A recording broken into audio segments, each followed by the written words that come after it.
नमस्कार, मी Rajratna Jondhe. Top news मराठीच्या 9च्या बातम्यांमध्ये आपलं स्वागत.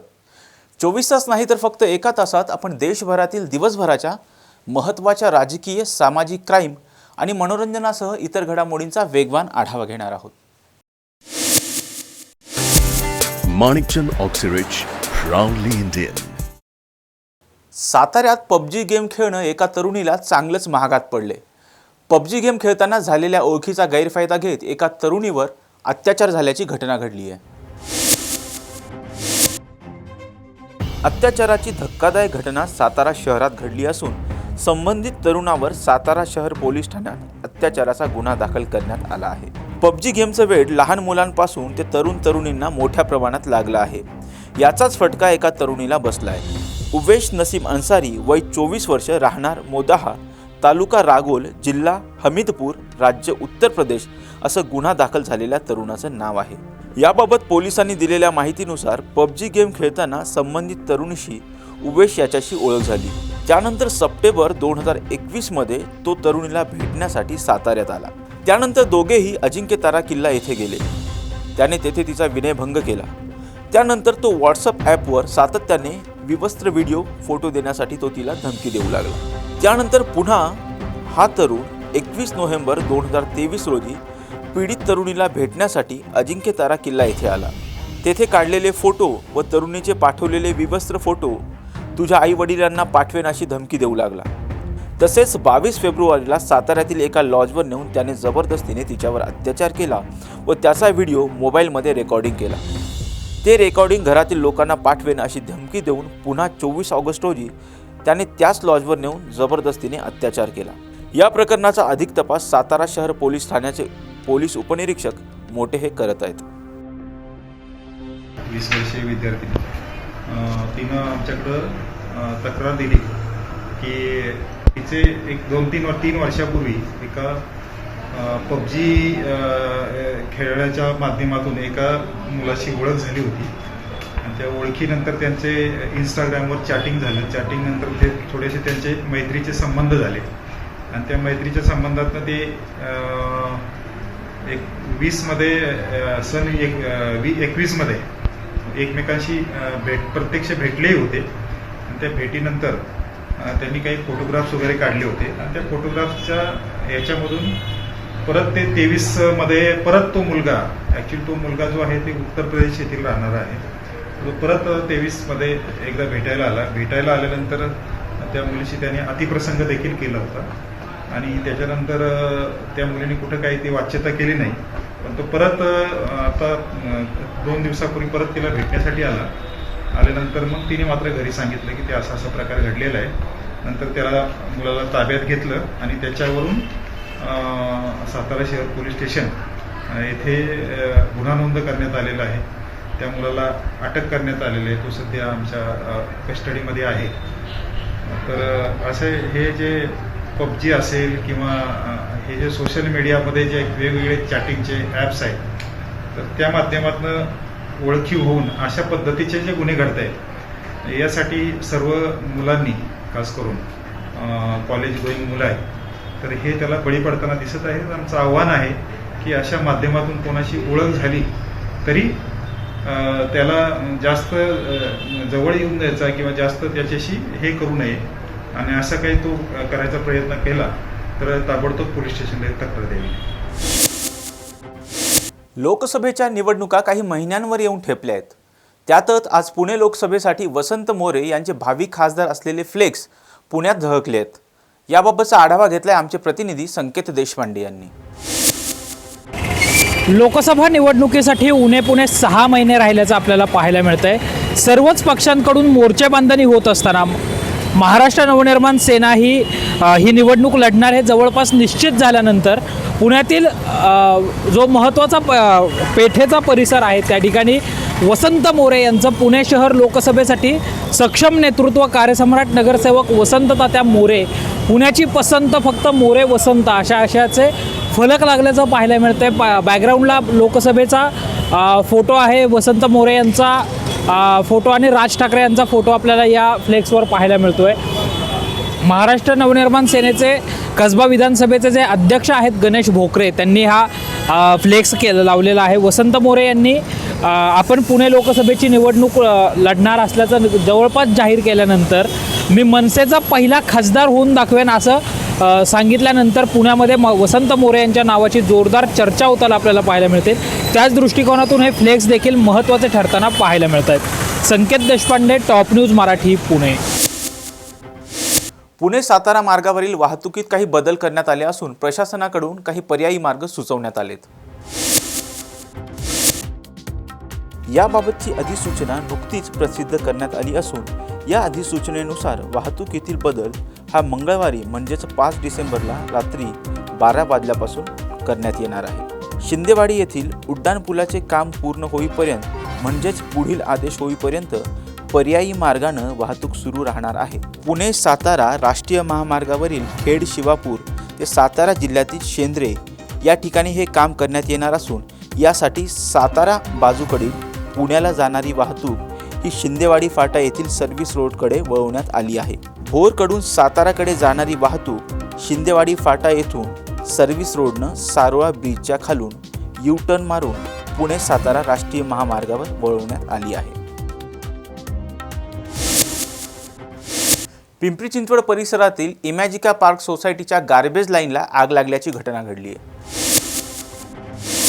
या आगीमध्ये गार्बेज लाईनमध्ये साठलेला कचरा जळत राहिल्याने धुराचे मोठे लोट उडाले होते. या घटनेची माहिती मिळताच अग्निशामक विभाग घटनास्थळी दाखल झाला. 3 अग्निबंबाच्या साहाय्याने काही वेळातच आग आटोक्यात आणण्यात आली. आगीमुळे सगळीकडे धूर पसरल्यानं काही काळ तणाव निर्माण झाला होता. मराठा आरक्षण देण्याची सरकारची भूमिका असून त्यासाठी मनोज जरांगे पाटील आणि सर्व मंत्र्यांनी एकत्र येऊन चर्चा करावी असं मत भाजपाचे प्रदेशाध्यक्ष चंद्रशेखर बावनकुळे यांनी व्यक्त केलं आहे. की एकनाथ शिंदेजींनी छत्रपती शिवरायाच्या समक्ष जेव्हा मराठा समाजाला आरक्षण देण्याची स्पष्ट भूमिका घेतली आहे, किंतु परंतु जंतू काहीच ठेवला नाही. आणि महाराष्ट्रातल्या सर्वच पक्षांनी, मी शरद पवार साहेबांचा उल्लेख करेल, त्यांनीसुद्धा 13 कोटी जनतेला सांभाळणारे सर्व पक्ष एकमताने एकनाथ शिंदेजींना ओबीसीतलं कुठलंही आरक्षण कमी न करता मराठा समाजाला वेगळं आरक्षण द्या असा सर्वपक्षीय निर्णय झाला. सरकारने ते स्वीकारलं आणि मला विश्वास आहे की, आणि मी मागेही म्हटलं आताही म्हणतो आहे की मराठा समाजाच्या सर्वपक्षीय नेत्यांनी एकत्रित येऊन मराठा समाजाला जास्तीत जास्त आरक्षण कसं मिळेल, कुठल्या कायद्याने मिळेल, त्या दृष्टीनं मला वाटतं एकत्र यावं. जरांगेजींनी सुद्धा त्याच्यासोबत बसावं सर्व मराठा नेत्यांसोबत आणि सरकारशी बसावं. शेवटी सरकार हे आरक्षण देणार आहे, महाराष्ट्राचं सरकार आरक्षण देणार आहे, केंद्राच्या आरक्षणाचा काहीच संबंध नाही आहे. आणि त्यामुळं समाजाचे सर्व पक्षाचे नेते आणि जरांगेजी यांनी एकत्र बसून जास्तीत जास्त मराठा समाजाच्या पदरात काय पाडून घेता येईल याची काळजी केली पाहिजे. बुलेटिनमध्ये घेऊयात एक छोटासा break. Come on guys, hurry up. यार सुन ना, एक ब्रेक ले लेते हैं. Guys, I'm telling you, तुम लोगों को सही से ट्रैकिंग नहीं आता. But that's okay, you can learn. रोज का ढक्कन देना. ये रेड वाला है, सही वाला देना. अबे ढक्कन, पहले तो सही पानी पीना.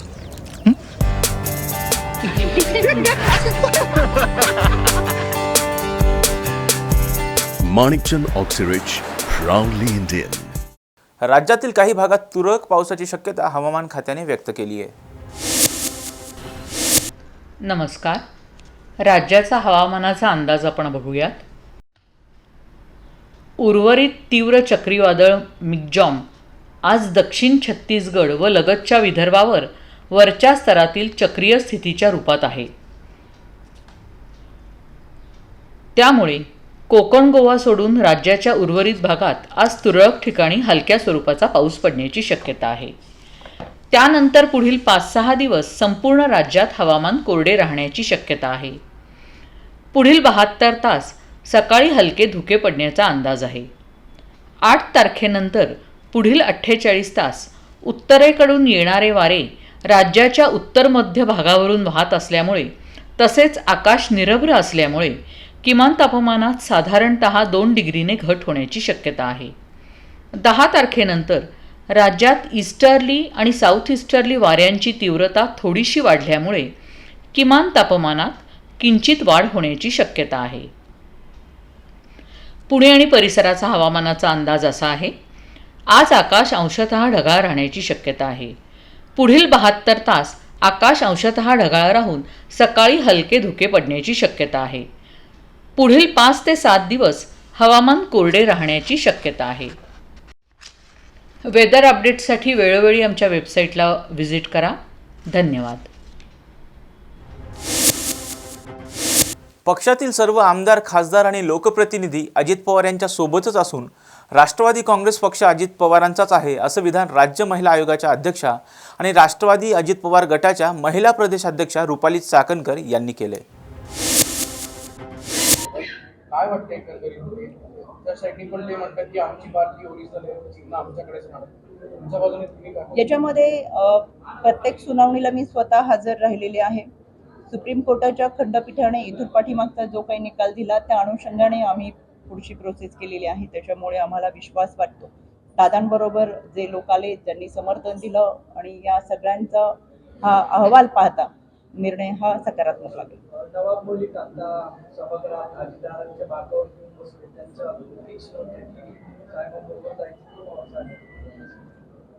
महाराष्ट्रातला प्रत्येक लोकप्रतिनिधी हा विकास कामासाठी निवडून आलेला आहे आणि त्याला असं वाटतं दादा ज्या पद्धतीने काम करतात त्याच्यासाठी पहिल्या दिवसापासून महाराष्ट्राच्या जनतेने आणि सगळ्यात जास्त महिला भगिनींनी समर्थन दिलं आणि त्याही पुढे जाऊन सर्वाधिक लोकप्रतिनिधी विधानसभेचे, विधान परिषदेचे, अगदी झारखंडचे त्यांनी सुद्धा दादांना समर्थन दिलं एकाच गोष्टीसाठी की आम्ही ज्या भागातून निवडून येतो तिथल्या जनतेची आम्हाला कामं करता आली पाहिजे आणि दादांचा प्रशासनावरील पकड, दादांची कामाची धमक आणि यामुळे आपल्या जनतेची कामं होतील हा विश्वास वाटतो. त्याच्यामुळे प्रत्येक लोकप्रतिनिधी हा दादांसोबत आहे. राष्ट्रवादी मलिकांचं नवाब मलिकांचं समर्थन शिंदे यांनी म्हणजे या पद्धतीने त्यांनी आरोप केले ते फक्त त्यांना मान्य असेल. खरं ते दादांबरोबर येत असताना आता हे मान्य नाही मान्य ते पुढच्या ह्याच्यामध्ये आपल्याला सगळ्या गोष्टी समजतील. पण दादांबरोबर येत असताना त्यांनी त्यांची भूमिका मान्य केली. महाजन बोलले गिरीश महाजनाने स्टेटमेंट दिलं की नवाब मलिक आमच्या सोबत नाही. याचा अर्थ काय? गिरीश महाजन काय बोलले त्याच्यावरती मी बोलणं चुकीचं आहे. त्याचा खुलासा गिरीश महाजन व्यवस्थित तुम्हाला करतील. आमचे नेते काय बोलले असतील, आम्ही काय बोललो असेल तर त्याचा खुलासा आम्ही करू. बोले तैसा चाले त्याची वंदावी पावले, बोले तैसा न चाले त्याला बघून सरडाही लाजे असं म्हणत शिवसेना उद्धव बाळासाहेब ठाकरे गटाच्या उपनेत्या सुषमा अंधारे यांनी उपमुख्यमंत्री देवेंद्र फडणवीस यांच्यावर निशाणा साधलाय. बोले तैसा चाले त्याची वंदावी पावले, बोले तैसा अजिबात न चाले त्याची बघून सरडेही लाजले.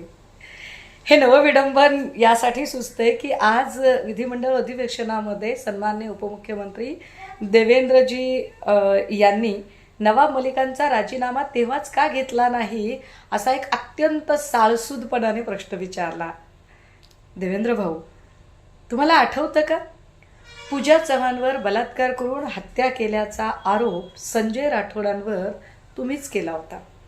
त्यानंतर तुमच्याच पक्षातल्या आक्रस्ताळ्या बायकांना पुढे करत तुम्ही संजय राठोडांचा राजीनामा घेण्याचाही प्रयत्न केला आणि माझ्या पक्षानेही तो राजीनामा घेतला होता. पण त्याच संजय राठोडांना नंतर नव्या मंत्रिमंडळात तुम्ही तुमच्या पंक्तीला बरोबरीने बसवूनही घेतले.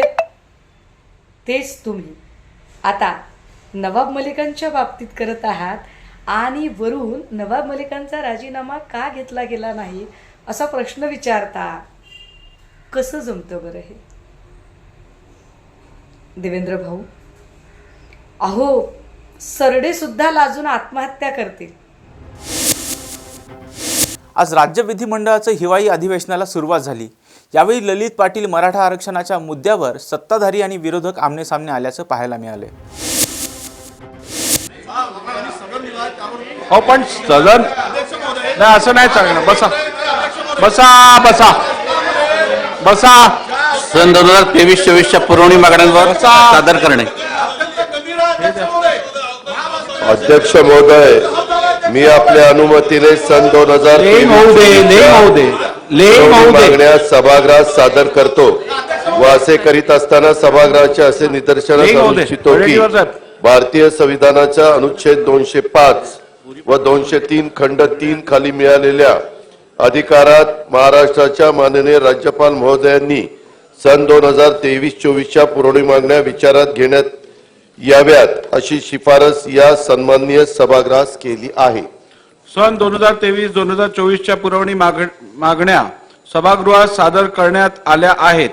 पुरवणी मागण्यांचे विवरणपत्र माननीय सदस्यांना महाराष्ट्र विधिमंडळाच्या व शासनाच्या संकेतस्थळावरून तसेच टपाल खणाद्वारे उपलब्ध करून देण्यात येत आहेत.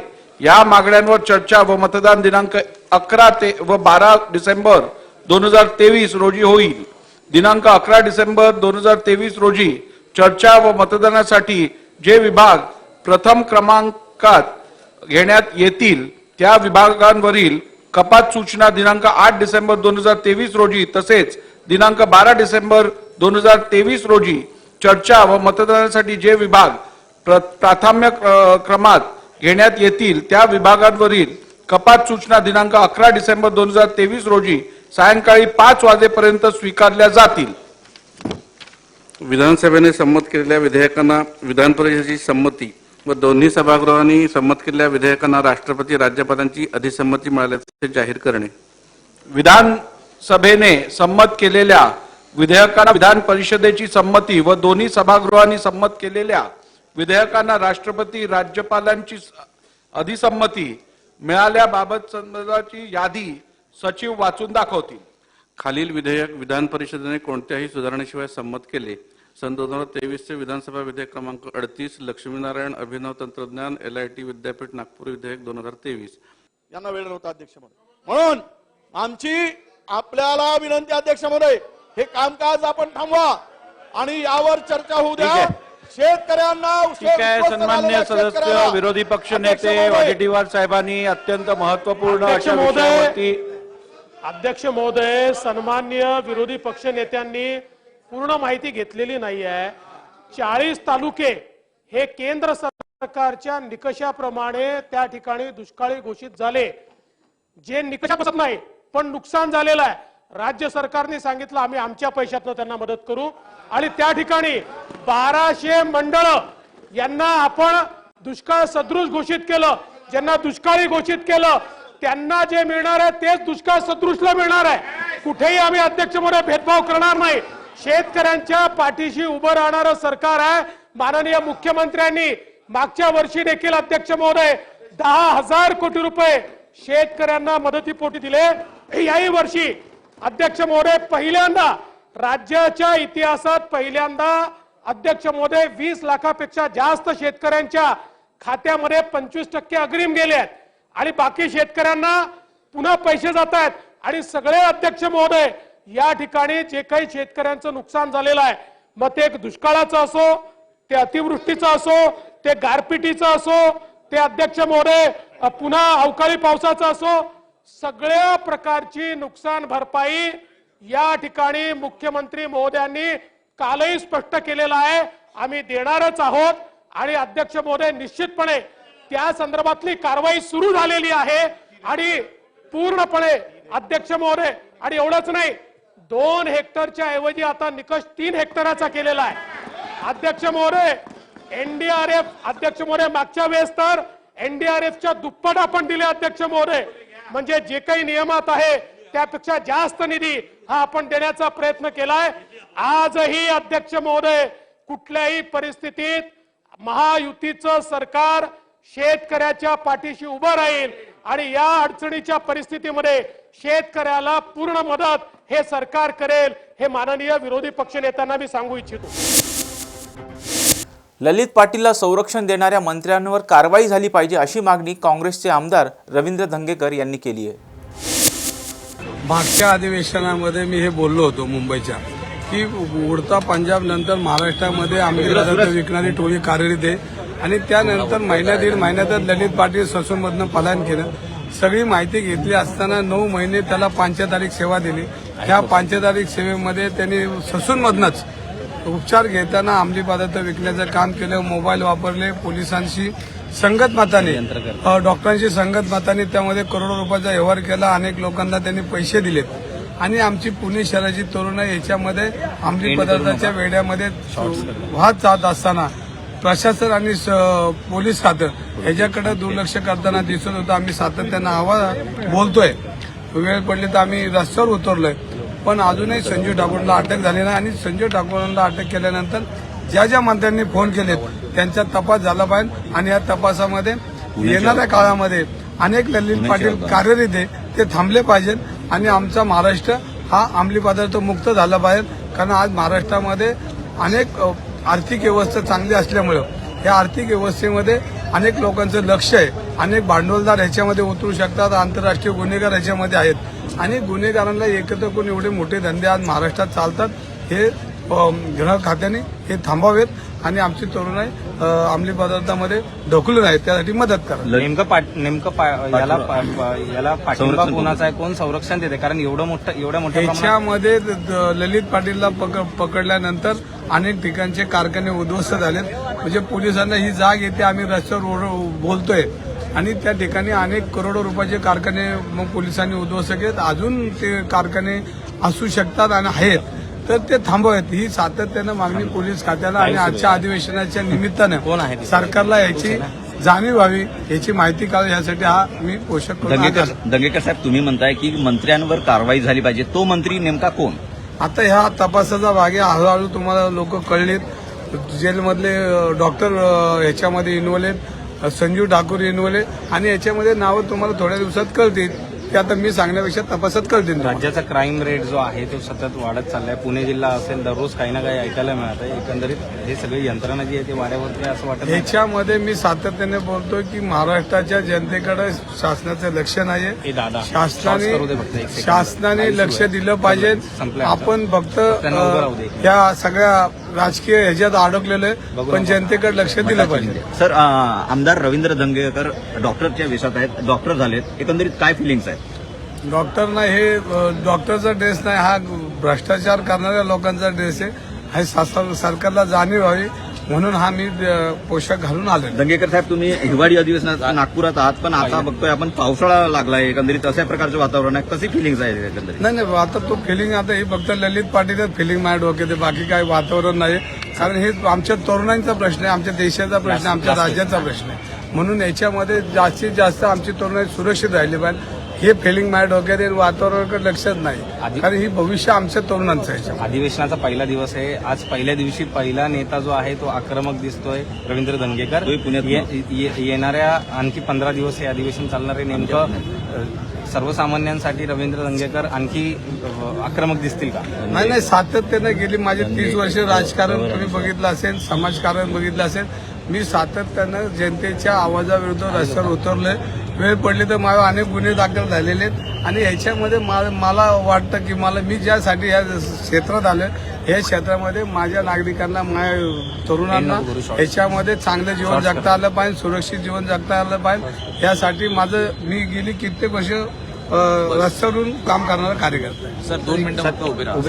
शॉर्ट्स घेऊ द्या. ते घाला ना, कानात पाहिजे ना, आवाज यायचा. असं घाला, पण ते कान बंद होईल ना माझे. साहेब इकडे, साहेब सर मागे वा ना, सर मागे वा, मागे व्हायचं तिथं. सर गोल फिरा, गोल. मित्र झूम कर मागे. या फ्रंट लुक सर. दंगेकर साहेब, front look.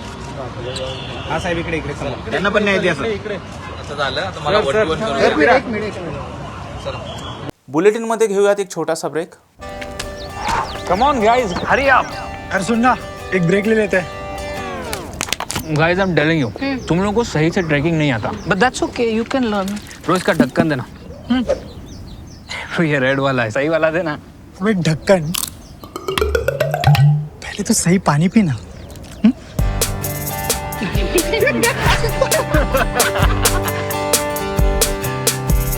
Manikchand Oxyrich, proudly Indian. राज्य सरकार जनतेच्या पैशाची उधळपट्टी करतंय असं मोठं विधान काँग्रेसचे प्रदेशाध्यक्ष नाना पटोले यांनी केले.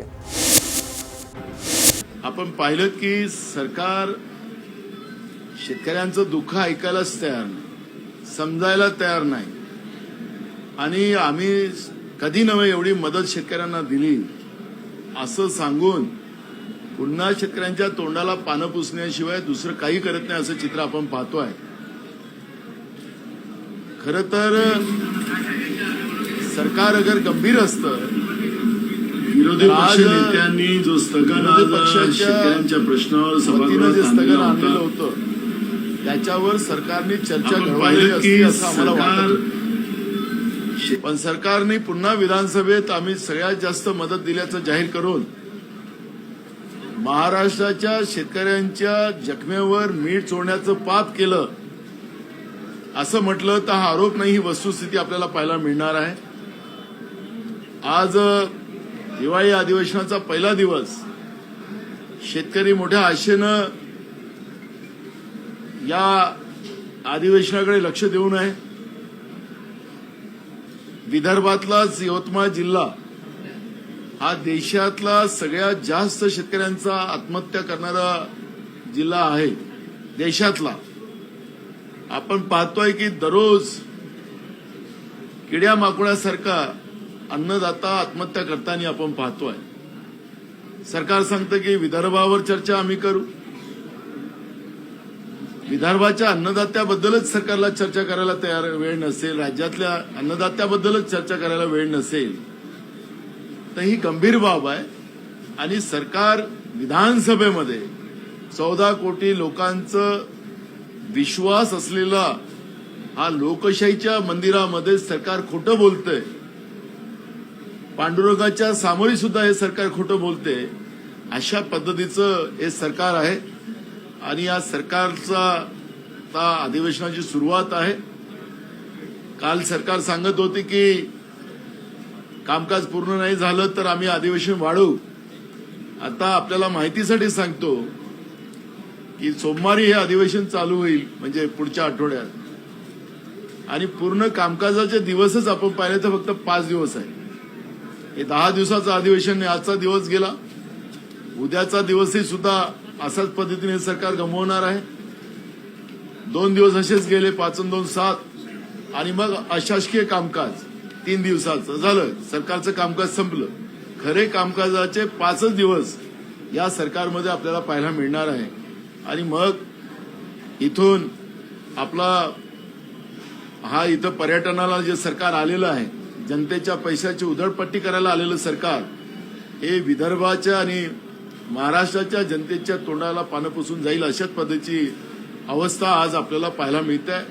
सरकारला सद्बुद्धी मिळो, सरकार खरं सांगो, सरकारने शेतकऱ्याला मदत करायची की नाही करायची ते एकदा स्पष्ट करून टाकलं पाहिजे. पण नुसत्या घोषणा आता या ठिकाणी नसाव्यात, ही भूमिका आमची काँग्रेस पक्षाची आहे. नाना, हिंदी में जानना चाहेंगे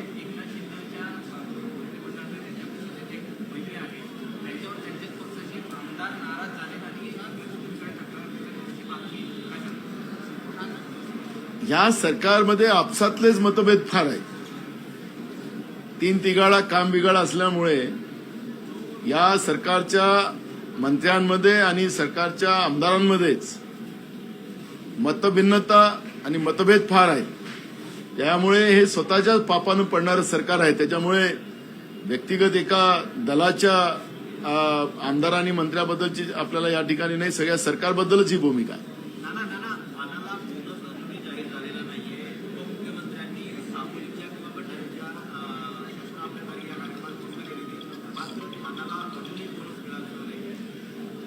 पहिली गोष्ट तर बोनसचा तर भाग दूरच आहे.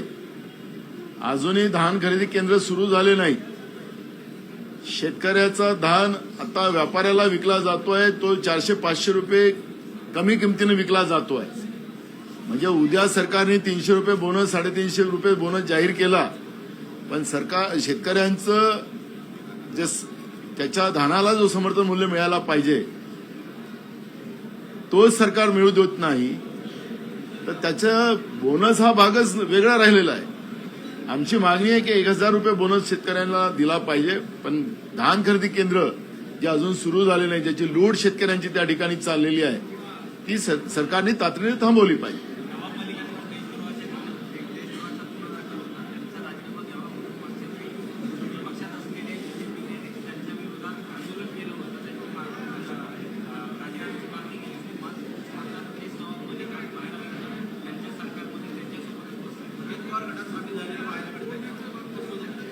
असं आहे की आणि मग तो शुद्ध होतो. आता ते झाले असतील असंच मान्य करू. त्यामुळे जनता हे सगळं बघते आहे. योग्य वेळेस जनता निर्णय घेईल. नाना, हिंदी में जानना चाहेंगे, आज पहला दिन हुआ है, क्या अपेक्षाएं थी, क्या पूरी हुई? महाराष्ट्र में जो लास्ट टाइम जो साल भर के पहले जो अवकाली बारिश हुआ था उसमें किसान का नुकसान हुआ था. इस साल बारिश के फसल में भी कई जगह सूखा रहा, कई जगह किसानों की फसल पानी के अंदर डूब गई थी, उसकी भी मदद नहीं की.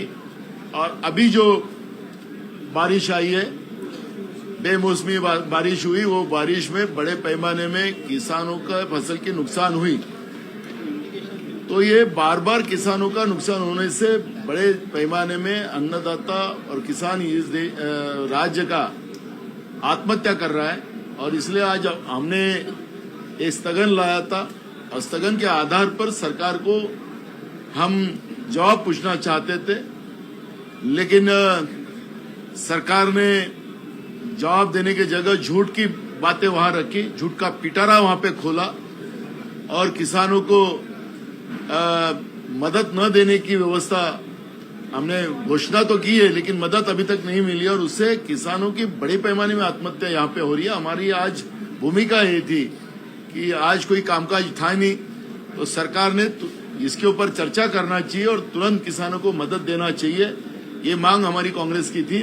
लेकिन महाराष्ट्र में जो किसान विरोधी सरकार जो है, बीजेपी प्रणीत सरकार है, ये सरकार किसान विरोधी है, ये स्पष्ट हो चुकी है. सरकार महायुतीच्या आमदारांना 40 कोटी रुपयांचा विकास निधी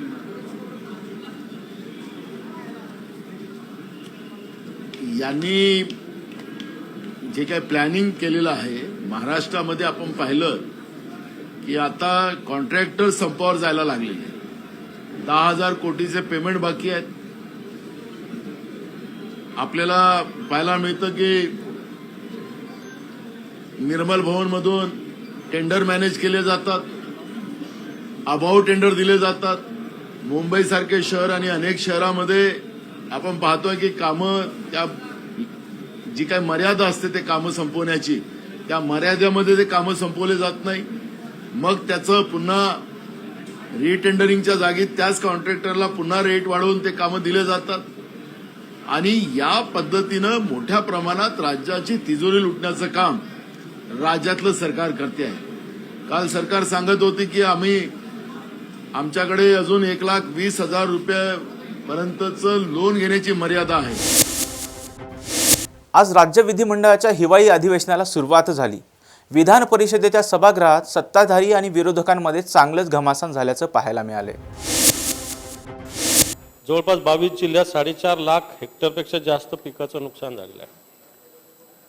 मी आता विधानसभेचं कामकाज बघितलं. माननीय उपमुख्यमंत्र्यांनी सरकार शेतकऱ्यांच्या पाठीशी राहील वगैरे घोषणा केल्या.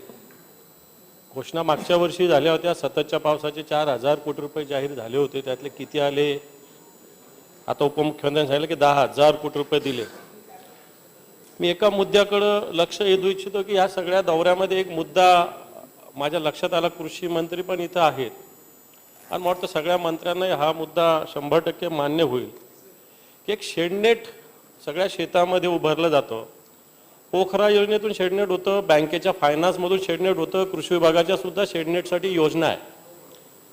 पण शेडनेट वादळी वाऱ्यानंतर वाहून गेल्यानंतर उडून गेल्यानंतर त्याला कोणत्याही प्रकारचं इन्शुरन्स नाही आहे, कोणत्याही प्रकारचं. कारण शेडनेट 5 लाखापासून तर 25 लाख काय 50 लाख 5 कोटीमध्ये सुद्धा होऊ शकतं. आणि विशेष म्हणजे सरकारच्या योजना आहे. पोखरामधून दिलं जातं, कृषी विभागातून दिलं जातं, बँका सुद्धा याला मोठ्या प्रमाणावर फायनान्स करतात आणि छोट्या शेडनेटमध्ये सुद्धा मोठ्या प्रकारे चांगलं उत्पादन शेतीचं घेतलं जातं. परंतु या शेडनेटला कोणत्याही प्रकारे इन्शुरन्स नाही आणि म्हणून या शेडनेटला इन्शुरन्स येणाऱ्या काळात देण्याची व्यवस्था सरकारने मला वाटतं या बजेटरी अधिवेशनात करावी, अशा प्रकारची विनंती माझी. कारण शेडनेट आता शेतकऱ्यांच्या जीवनात अतिशय महत्त्वाचा भाग झालेला आहे. कारण छोट्या 10,000च्या प्लॉटमध्ये सुद्धा चांगली शेती करता येते अशी स्थिती आहे. आणि दुसरी गोष्ट, जे पशुधन आहे याला सुद्धा कोणतं इन्शुरन्स नाही आणि म्हणून या दोन विषयाकडे मी सरकारचं लक्ष वेधू इच्छितो की एक तर अवकाळीवर याच्यावर आपण चर्चा नंतर करूच, परंतु याच्यामध्ये नुकसान झालं शेडनेट आणि पशुधन याच्यावर इन्शुरन्ससाठी येणाऱ्या काळात सरकारने व्यवस्था करावी अशा प्रकारची माझी सूचना आहे. दुसऱ्या एका मुद्द्याकडे मी लक्ष वेधू इच्छितो की खालच्या सभागृहात एक सदस्य आज सभागृहात बसले ज्याच्याविषयी माननीय मुख्यमंत्री माननीय उपमुख्यमंत्री सातत्यानं अशी भूमिका घेत होते की एका देशद्रोहाच्या मांडीला मांडी लावून आम्ही बसवू शकत नाही, अशा प्रकारची भूमिका सातत्यानं घेतली गेली. काय गुन्हे होते काय होते हे सगळं माहिती आहे. सभागृहाचा दुसरीकडे उल्लेख करताच येत नाही. काय नाही करता येत. बोलायचंय मला या विषयावर? नाही बोलायचं उद्या परवा. बोलू नये असं थोडी आहे. नाही बोलू नये असं थोडी आहे. काय नाही या विषयावर मी बोललेलो आहे. मला बंधन नाही लावू शकत तुम्ही नाही बंधन लावू शकत मला. तुम्ही काय लावायचं? मला सभापती बोलतील ना. तुम्ही काय झालं बंधन लावायचं? संक्षिप्तपणे घ्या विषय तुमचा काय मुद्दा? हा माझा मुद्दा आहे की एक सभासद विधानसभेचे सभागृहात सत्ताधारी पक्षाच्या बाकावर बसले, यांच्याविषयी माननीय मुख्यमंत्री उपमुख्यमंत्र्यांनी वारंवार जाहीर वक्तव्य केलेलं आहे की एका देशद्रोहाच्या मांडीला मांडी लावून आम्ही बसू शकत नाही. उघड दाऊद इब्राहिमची वेगळ्या पद्धतीने आर्थिक व्यवहार झाले, याच्याविषयी सुद्धा सरकारची भूमिका काय आहे हे आम्हाला माहिती पाहिजे. एवढंच माझं म्हणणं आहे. ठीक आहे.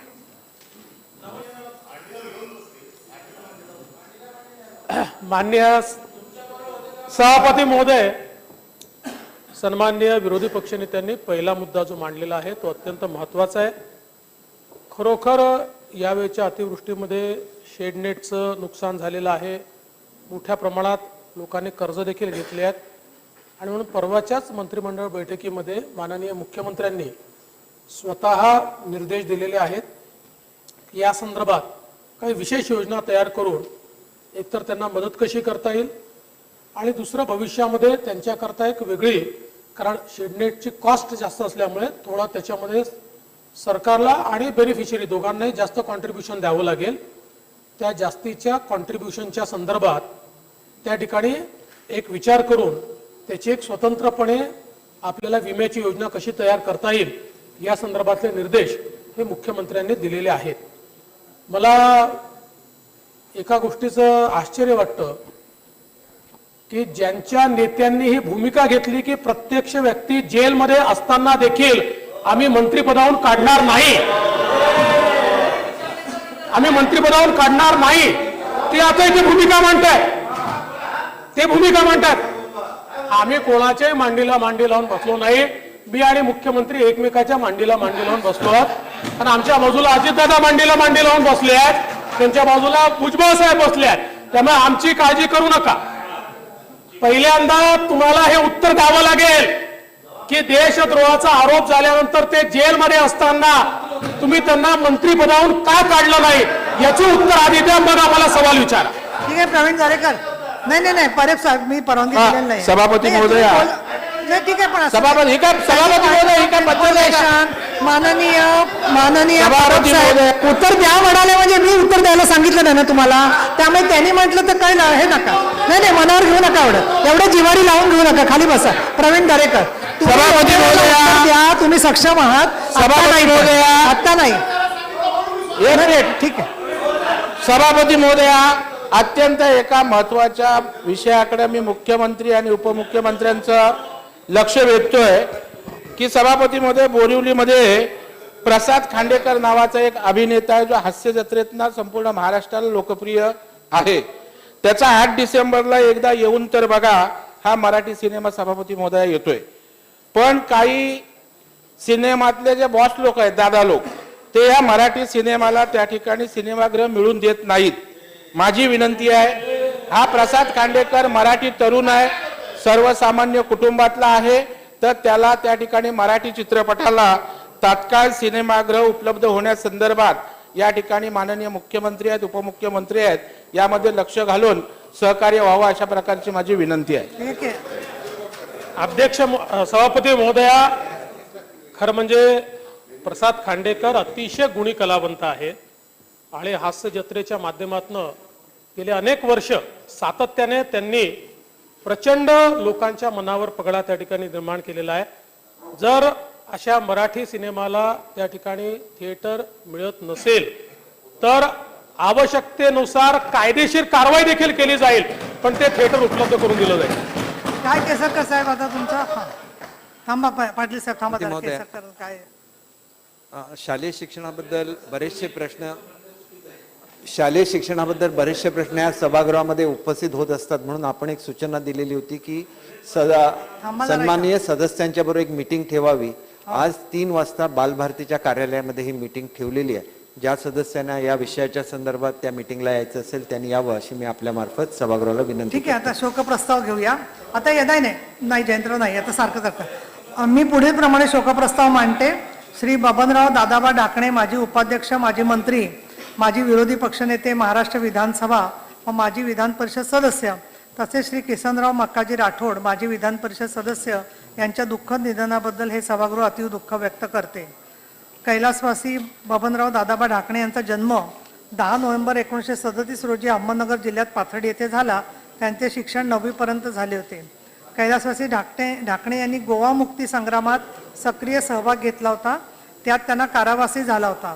त्यांनी अहमदनगर जिल्हा परिषदेचे सदस्य, शोकप्रस्ताव चालू आहे, जरा शांतता ठेवा, पाथर्डी तालुका पंचायत समितीचे सभापती म्हणून कार्य केले होते. त्यांनी पाथर्डी तालुका कृषी उत्पन्न, अमोल मिटकरी, प्रवीण दटके, शांतरा, त्यांनी पाथर्डी तालुका कृषी उत्पन्न बाजार समितीचे संचालक म्हणूनही कार्य केले होते. कैलासवासी ढाकणे यांनी MM निराळी विद्यालयाचे संस्थापक, अहमदनगर जिल्हा पत्रकार संघाचे सचिव म्हणून काम केले होते. सुशिक्षित बेकार, ऊसतोडणी कामगार व शेतमजूर यांचे संघटन करण्यासाठी त्यांनी विशेष प्रयत्न केले होते. कैलासवासी ढाकणे हे सन 1978, 1980, 1985 मध्ये पाथर्डी मतदारसंघातून महाराष्ट्र विधानसभेवर निवडून आले होते. ते सन 1994 ते 2000 या कालावधीत महाराष्ट्र विधान परिषदेचे सदस्य होते. सन 1989 मध्ये ते लोकसभेवरही निर्वाचित झाले होते. त्यांनी ऑगस्ट 1978 ते डिसेंबर 1979 या कालावधीत सार्वजनिक बांधकाम खात्याचे राज्यमंत्री, डिसेंबर 1979 ते फेब्रुवारी 1980 या कालावधीत ग्रामविकास. मनोज जरांगे पाटील यांची आज हिंगोलीत जाहीर सभा पार पडली.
परंतु राज्यातल्या मराठा समाजाचा काय हा प्रश्न आपल्या पुढे आहे. आपण गद्दार नाही, आपण धोका देत नाही. याचा जर मराठा समाजाला मायबाप मानलं तर त्या मायबापाशी गद्दारी करणारी पैदास आपली आहे. मुख्यमंत्री साहेबांना सगळं सांगितलं, त्यांचं प्रतिनिधीचं शिष्टमंडळ आलं. साहेब तुम्ही एका भावाला आरक्षण देणार,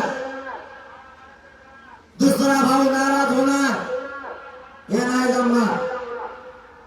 महाराष्ट्रातल्या सगळ्या मराठ्यांना तुम्हाला आरक्षण द्यावं लागेल. या समितीला राज्याचा दर्जा द्या आणि महाराष्ट्रातल्या मराठ्यांच्या नोंदी सापडायला सुरुवात करा. मुख्यमंत्री साहेबांनी त्याच दिवशी या समितीला राज्याचा दर्जा दिला आणि समिती काम करायला लागली. मग मराठ्यांनो, आपण भेदभाव नाही करू शकत. मराठवाडा, विदर्भ, खानदेश, कोकण, मुंबई, पश्चिम महाराष्ट्र असा भेदभाव आपण नाही करू शकत. सगळ्याची सगळा अखंड महाराष्ट्र आपला, आपल्या मराठा समाजाला न्याय पाहिजे तर सगळ्यांनाच एकदा आणि मराठ्यांच्या नशिबानं या राज्यात कालपर्यंत 35 लाख नोंदी सापडल्या मराठ्यांना. 35 लाख मराठ्यांच्या घरात आरक्षण गेलं. कोणाच्या का होईना लेकराला आरक्षण मिळालं. त्याला आरक्षणामुळे आयुष्याची भाकरी मिळाली. याचं समाधान असू द्या. एक दिवस लेट आपल्यालाही मिळाल, पण आपल्या कोणाच्या का होईना भावाच्या लेकराच्या घरात आरक्षण गेलं. 35 लाख लोकांना आतापर्यंत आरक्षण मिळालंय. एका नोंदीवर सगळा परिवार घेतला जाणार. लाभ सगळा परिवार घेणार. एका कुटुंबातले 80 जरी लोक पकडले किंवा 140 पर्यंत जरी धरले तरी 35 लाख लोकांवरती 2 कोटी या राज्यातला मराठा समाज आरक्षणाचा लाभ घेऊ शकतो. या नोंदीच्या आधारावर येता अहवाल तयार करून 24 डिसेंबरला महाराष्ट्रातला मराठा आणि कुणबी एकच सरसकट मराठ्यांना आरक्षण ओबीसी देण्यासाठी 24 डिसेंबरला कायदा पारित होणार. याच्यात काही शंका बाळगणार मायबाप मराठ्यांना. आणि जर सरकारने 24 डिसेंबर पर्यंत आरक्षण नाही दिलं तर मग मात्र सरकारची खैर नाही. आरक्षण घेतल्याशिवाय सरकारला सुट्टी नाही. 17 डिसेंबरला आपण अंतरवाली या ठिकाणी ह्यासाठी बैठक लावली. या राज्यातल्या सगळे उपोषण करते, साखळी उपोषण करते आणि मराठा समाज यासह वकील, डॉक्टर, आयोजक बांधवांनी या बैठकीला दिवसभरासाठी अंतरवाली 17 डिसेंबरला उपस्थित राहायचं. पाऊस असला तर मंगल कार्यालयात होईल आजूबाजूला कुठेतरी, परंतु आजचं ठिकाण अंतरवाली. एक लक्षात असू द्या, या संधीचं आपल्याला सोनं करायचं. अशी संधी मराठ्यांना पुन्हा येणार. यासाठी आपल्याला एकत्र राहायचं आहे. आपल्या लेकराबाळाचं आयुष्य या आरक्षणात अडकलं, भविष्य याच्यात अडकलं. आपण रात्रंदिवस कष्ट यासाठी करतो आपले लेकर मोठे व्हावेत म्हणून. बाळापो, या गोरगरीब मराठ्यांचे पोरं मोठे व्हावेत म्हणून तुमच्या जीवावर मी तुझ्या जीवाची बाजी लावून बसतो. एक जण फुटू देऊ नका. माझा जीव जरी गेला तरी मी भेट नाही आणि मागाई सरकारला नाही हे शब्द मागतो तुम्हाला. अशी संधी मराठ्यांना पुन्हा येणार नाही. या संधीचं सोनं करा. राजकीय मतभेद सोडा. राजकारण्यांचा ऐकू नका. सरकारला जाहीरपणाने या हिंगोली जिल्ह्यातील या लाखोच्या संख्येने जमलेल्या मराठा समाजाच्या वतीनं आज विनंती करतो, 24 डिसेंबर टाळू नका. तुम्हाला पळता भुई कमी होईल, लक्षात ठेवा. या छगन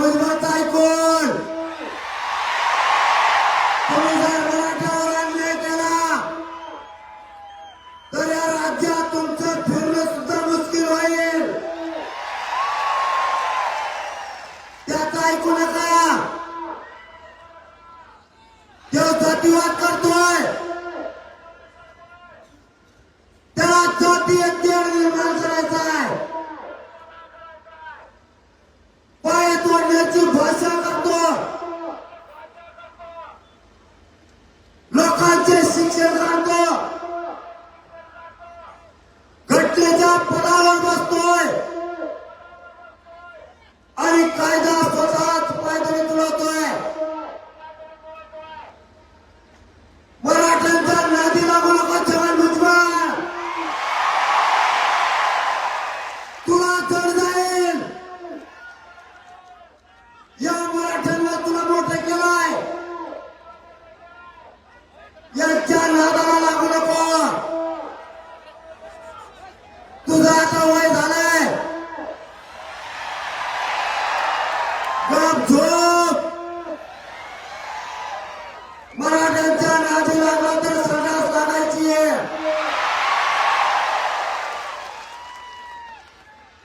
थोडं धीराने घे.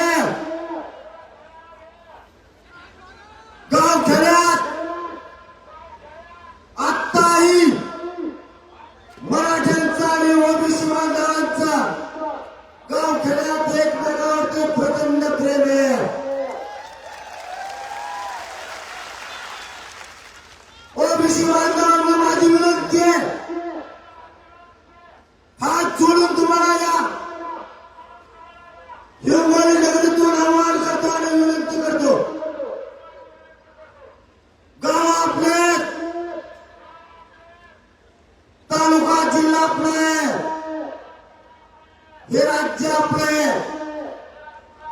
त्यात ऐकू नका. त्याला जातीय तेढ निर्माण करायचा आहे. आपलं एकमेकांवरती प्रचंड प्रेम आहे, त्याचं नका ऐकू. आपण भाऊ भाऊ म्हणून राहू.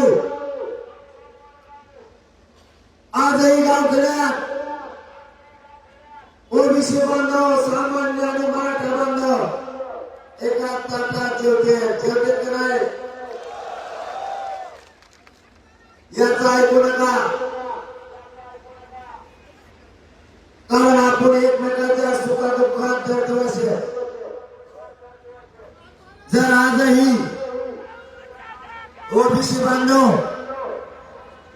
आणि मराठा बांधव जर लग्नाला चालले तर दोघं 50-50 पेट्रोल टाकीचं भाव गाडीला काय केलं.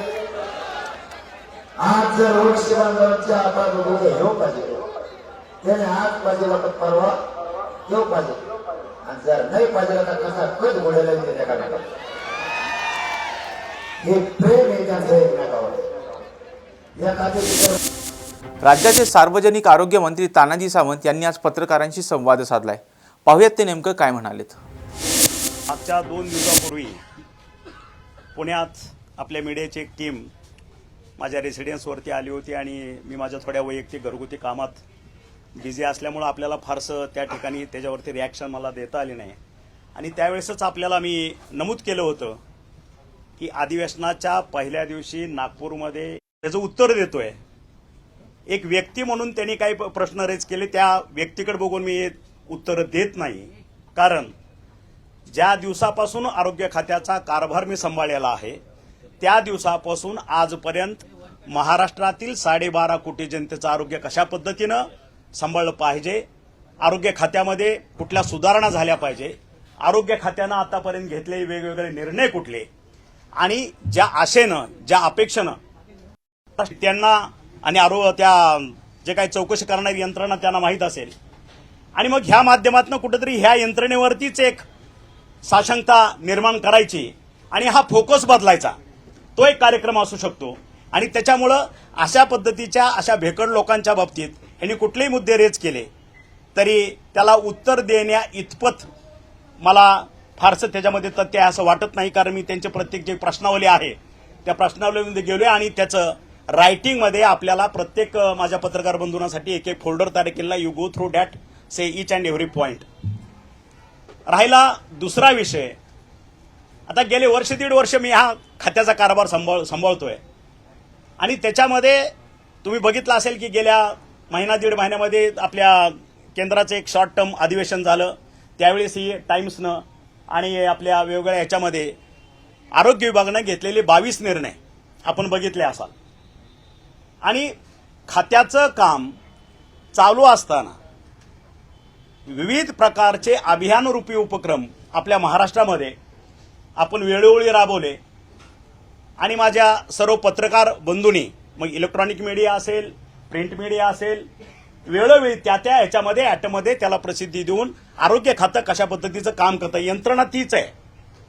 म्हणजे आरोग्य यंत्रणा अचानक सरकार बदललं, संपूर्ण आरोग्य यंत्रणा बदलली, त्या ठिकाणी नवीन लोक आली, नवीन लोकांनी तो कारभार सुरू केला आणि चांगल्या पद्धतीनं काम केलं असं नाहीये.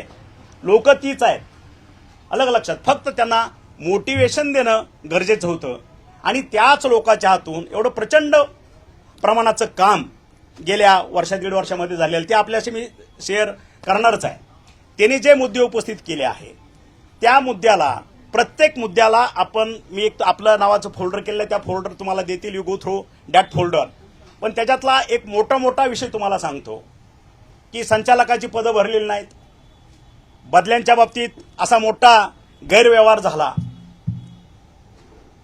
माझ्या एवढ्या सिनियर पत्रकार बंधूंनी की एका वर्तमानपत्राचे ते संपादक आहेत असं म्हटलं जातं आणि मग अर्धवट माहिती घेऊन जर कोणी बोलत असेल तर योग्य नाही. कारण मला सांगायला आनंद वाटतोय की 11 मे 2023 आणि त्याच वेळेस दुसरं एक आम्ही बदलीच्या बाबतीत धोरण घेतलेलं होतं.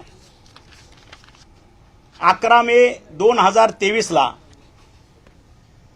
सर्व बदल्यांचे अधिकार, हे पत्र तुम्हाला मी जे फोल्डर दिले त्याच्यामध्ये हा GR आहे, माननीय आयुक्त यांना दिलेला आहे, सर्व बदल्याचे अधिकार. आणि त्याच्यानंतर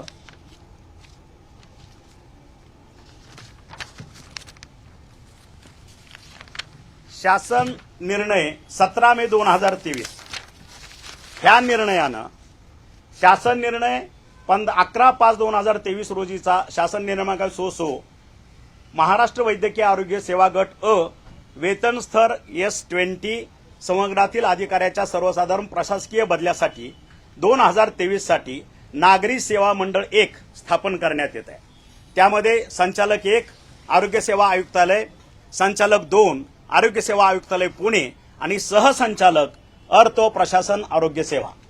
म्हणजे ऑनलाईन बदल्या असतील किंवा विनंती बदल्या असतील, ह्या सर्वांचे अधिकार, ह्या सर्व गोष्टीचे अधिकार ह्या प्रशासनाला मी मे महिन्यामध्येच दिलेले आहेत. मी फक्त माझं धोरण दिलं प्रशासनाला की आतापर्यंत मागच्या आपल्या भरती प्रक्रिया असेल किंवा बदलीची प्रक्रिया असेल त्यामध्ये अतिशय पारदर्शकपणे ट्रान्सपरंट पद्धतीनं कुठल्याही व्यक्तीला, आपल्या सेवकाला कुठलाही त्रास न होता ह्या बदल्या त्यांच्या सोयीनुसार झाल्या पाहिजे. आणि त्यांना मी आग्रहित केलं होतं की अशा बदल्या करण्यासाठी एक ॲपची निर्मिती होणं अपेक्षित आहे. आणि महिना 15-30 दिवस झाले, त्या ॲपचं काय, त्यासाठी CSR फंड उपलब्ध होत नव्हता. त्यावेळेसही मी त्यांना एक सल्ला दिला होता, जर आपल्याला CSR फंड मिळत नसेल, ज्या पद्धतीनं मेळघाटमध्ये संपूर्ण आपण जे काय आपले PAC2 जिल्हा रुग्णालय त्या ठिकाणी आरो प्लांट मी माझ्या CSR फंडातनं दिले होते. म्हणलं आपल्याला ह्या पद्धतीने जर ह्या ठिकाणी CSR फंड उपलब्ध होत नसेल तर मी माझा CSR फंड देतो, पण ह्या ट्रान्सपरंट ज्या बदल्या होणार आहेत त्या ट्रान्सपरंट आणि ॲपद्वारे झाल्या पाहिजे. आणि हा आग्रह धरल्यानंतर आम्हाला त्या ठिकाणी CSR फंड उपलब्ध झाला, त्याचं ॲप निर्मिती झाली आणि त्या ॲपच्या माध्यमातून आम्ही एका सेवकाला 10 प्रेफरन्सेस, त्याला बदली कुठे हवी आहे, कुठं पाहिजे, त्यानं प्रेफरन्सेस घ्यायचे. त्या आजच्या 9च्या बातम्यांमध्ये इथेच थांबण्याची वेळ झाली. पाहत रहा टॉप न्यूज मराठी. आपला महाराष्ट्र, आपली बातमी.